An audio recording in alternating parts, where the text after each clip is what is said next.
Alors bonjour et bienvenue à tous pour cette deuxième séance de travaux pratiques dans votre cours, dans le cadre de votre cours de master professionnel.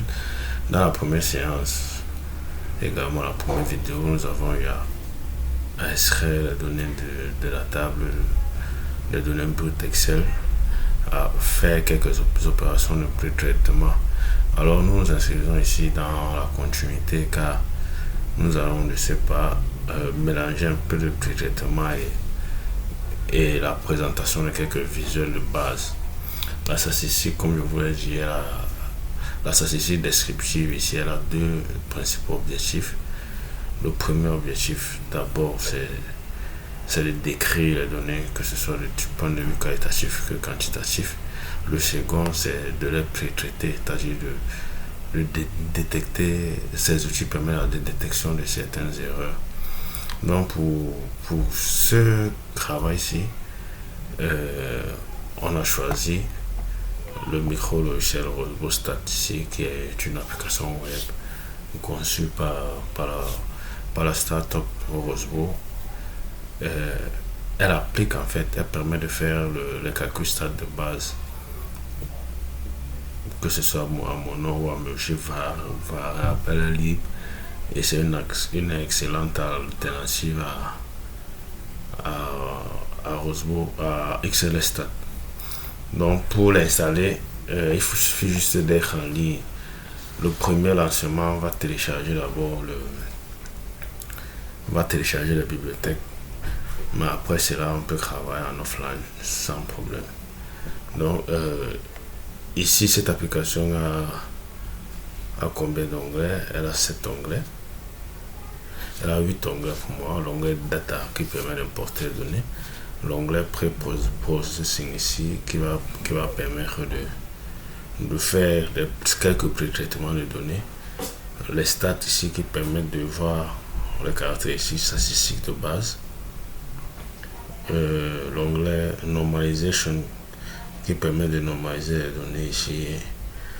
L'onglet Vis qui permet de créer quelques visualisations telles que le boxplot, les histogrammes. Correlation ici qui permet de créer les matrices de corrélation de Pearson. L'onglet PCA pour les analyses en composantes principales et l'onglet cluster pour toutes les opérations de clustering. Donc nous allons faire un petit test avec notre fichier AC ici. Nous viendrons ici et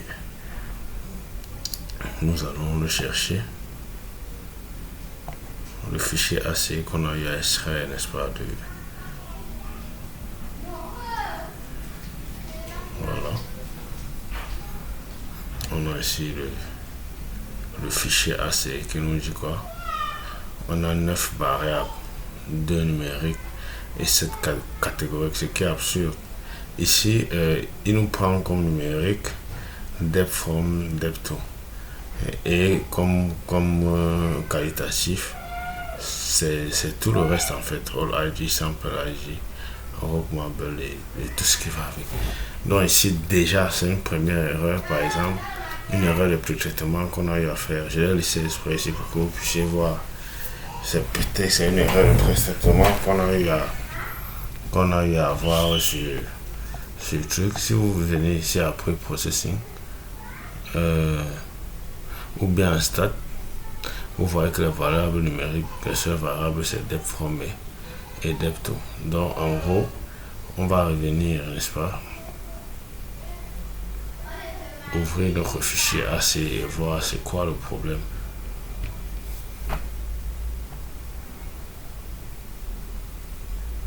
Ici, je peux d'abord essayer de sélectionner tout ça et de voir est-ce que ce sont les données numériques. Je vais les transformer en données numériques ici et je veux voir est-ce que je peux augmenter virgule. Ok, c'est bon, je peux augmenter. Alors là je vais enregistrer simplement, je sais pas, je vais essayer de relancer.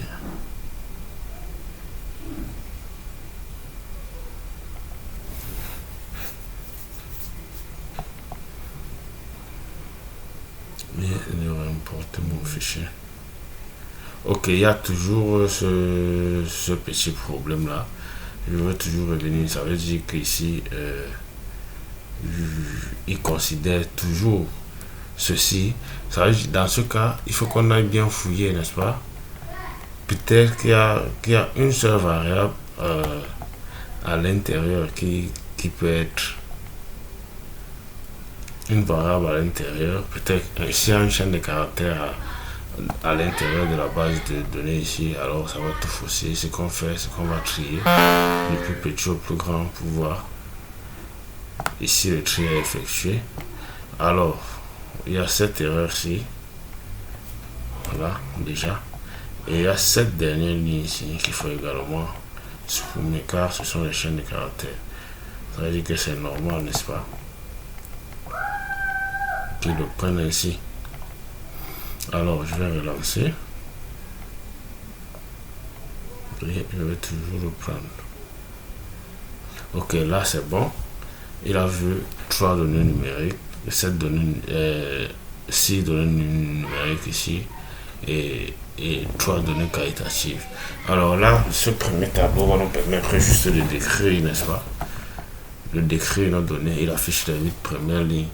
Ensuite, au niveau de la préparation de données, ici, le pré-traitement, ici, on nous propose plusieurs options. D'abord, les options de nettoyage, c'est-à-dire supprimer les duplicata, supprimer les cellules vides, les lignes contenant les cellules vides et arranger les noms des colonnes. En fait, s'il y a les noms de colonnes avec les espaces, ce qui n'est pas bon, on doit changer.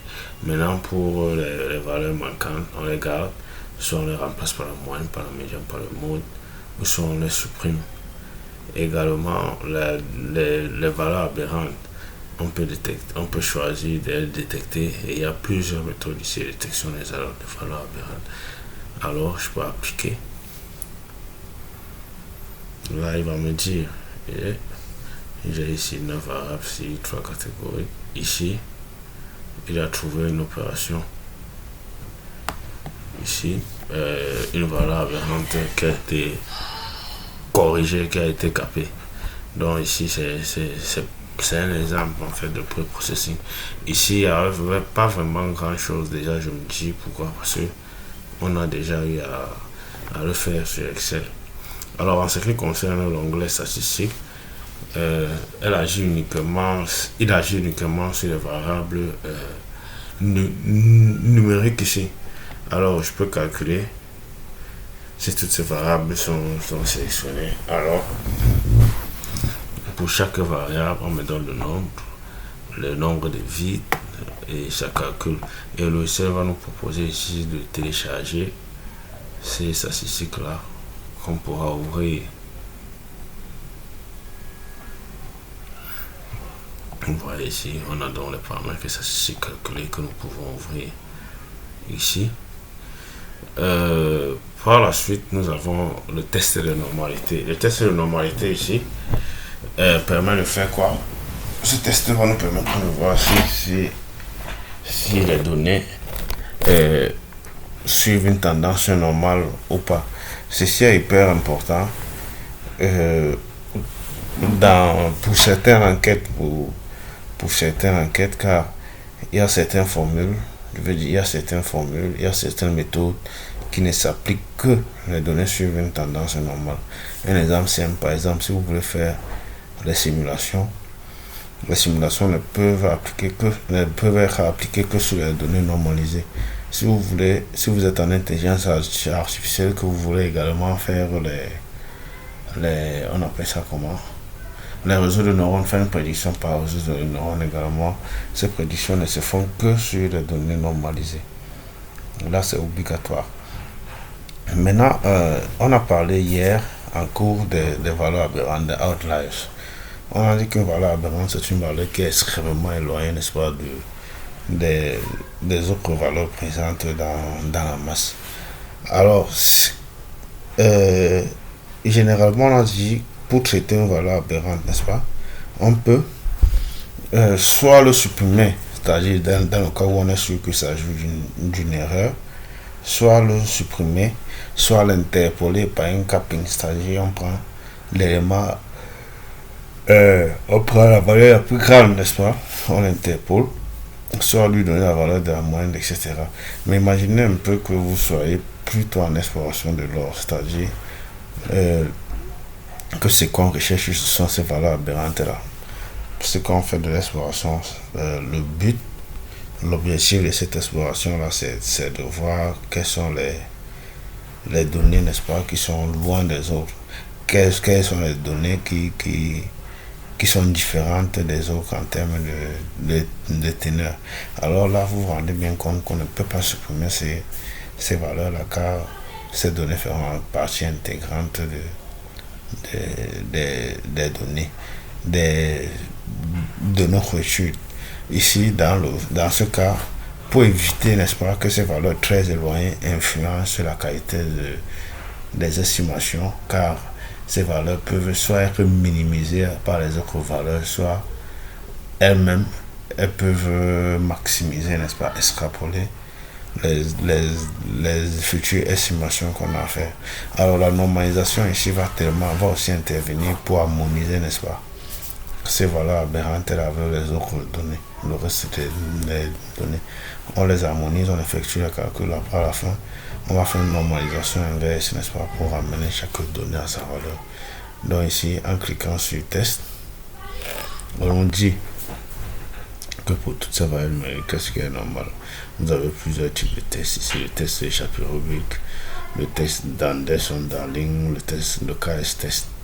Donc pour tous ces tests-là, vous avez vu qu'aucune donnée ici n'est sur la loi normale. Donc si on veut, après pour le travail, vous pouvez les transformer. Alors en ce qui concerne les graphes, ici il y en a plusieurs. Les graphes monovariables, il y a par exemple ici l'histogramme qu'on peut tracer. Par exemple, si nous prenons la variable CA, nous pouvons tracer ici son histogramme qui réapparaît là, qui ressort. Cet histogramme va sortir avec avec deux courbes distinctes. La première courbe ici, c'est la courbe de la loi normale qui est ici. La seconde courbe, c'est la courbe de densité KDE. Également, il affiche également la moyenne et la médiane sur l'histogramme. Donc, une fois ceci fait, on peut changer les couleurs, il n'y a pas de problème, on peut appliquer. On peut également désactiver les différentes courbes si on n'en veut pas. Changer notre élément ici.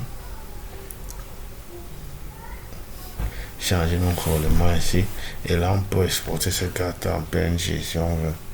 Donc le premier type de graphe c'est l'histogramme, le second type c'est les box plots ici. Ok, voilà ce qu'on appelle les box plots qui sont simples à interpréter. C'est également un outil de statistiques descriptives ici, où, n'est-ce pas, on a le max, on a la moyenne, on a le max, le min ici, n'est-ce pas. Au milieu on a la médiane. Ici on a le premier quartile, là on a le second quartile, et au milieu on a la médiane. C'est un outil très simple et très utile, n'est-ce pas, dans ce cadre-ci, dans le cadre des recherches scientifiques. Non, on peut avoir également les statistiques pour les données descriptives. Peut-être le chat, prenons ici pour les types de roches. Voilà, on peut visualiser facilement, n'est-ce pas, quels sont les types de roches les plus récurrents, n'est-ce pas, dans notre zone d'étude. Ici, on va se rendre compte que c'est le marbre qui est plus représenté, avec plus de 568 occurrences. On a également le schiste qui le suit avec 286 occurrences. Donc c'est pareil, si on veut les charts transformés, alors là on peut transformer peut-être le logarithme de AL2 ou 3, ok, comme c'est là. on peut le transformer. On a les caractéristiques ici, les valeurs transformées dont je vous parlais tout à l'heure là. En ce qui concerne la corrélation ici, on peut voir, n'est-ce pas, elle va nous permettre de voir quelles sont les relations, n'est-ce pas, entre les différentes variables, ce qui est hyper important également dans nos travaux. Par exemple ici, on va voir que la silice et l'alumine naturellement sont fortement corrélés, comme ça veut dire, tandis que la silice et le CaO sont fortement corrélés de façon négative. La même chose ici pour tout. Alors souvent, ce graphe est important. Pourquoi? Parce que si je veux peut-être faire une cartographie de l'alumine ici, n'est-ce pas? C'est que, en fonction des autres valeurs, ce qui m'intéresse, n'est-ce pas, les paramètres qui peuvent l'influencer sont les paramètres qui ont un rapport avec lui, qui sont fortement corrélés avec lui. Alors je veux les sélectionner, ce sont eux que je veux prendre comme paramètres influents et je veux faire une cartographie croisée entre l'alumine ici, la silice et le Fe2O3. Autre étude ici, c'est la matrice de corrélation. L'analyse en composante principale ici, dans le cours, qui permet également de voir quelle est la relation, n'est-ce pas, entre certaines variables. En fait, ici, pour interpréter ce graphe de manière générale, c'est quoi? C'est que deux variables, plus elles sont proches, plus l'angle entre eux est aigu. Donc l'angle aigu signifie corrélation positive, l'angle obtus signifie corrélation négative, et l'angle droit signifie, comme par exemple ici entre la silice et le Fe2O3, signifie qu'il n'y a pas de corrélation du tout entre les deux. C'est également un outil, n'est-ce pas, un outil d'analyse statistique multivariable. En ce qui concerne les clusters, ici c'est également un outil de classification, n'est-ce pas, qui permet de regrouper les échantillons ou les variables en fonction de certains paramètres, les paramètres numériques qui sont sélectionnés ici. Ici, les clusters, c'est ce qu'on va appeler, ce sont les clusters ici. On aura les détails des clusters dans le CSV qu'on peut enregistrer là. Dans le CSV qu'on peut enregistrer ici. Peut-être qu'on reviendra plus tard. On a également les dendrogrammes qu'on peut monter. Les dendrogrammes ici qui mettent en classe, n'est-ce pas, en différentes classes les groupes d'échantillons. Donc en gros, c'est vrai que nous sommes dans le pré-traitement. Toujours, c'est juste que nous vérifions justement si les outils que nous utilisons sont aptes, si les données que nous utilisons sont aptes ou pas pour effectuer les analyses. Donc déjà ici, dans la prochaine partie, nous allons essayer de voir comment est-ce qu'on peut créer une base de données, une base de données sur Access, comment est-ce qu'on peut écrire la requête SQL pour la manipulation de ces bases de données là.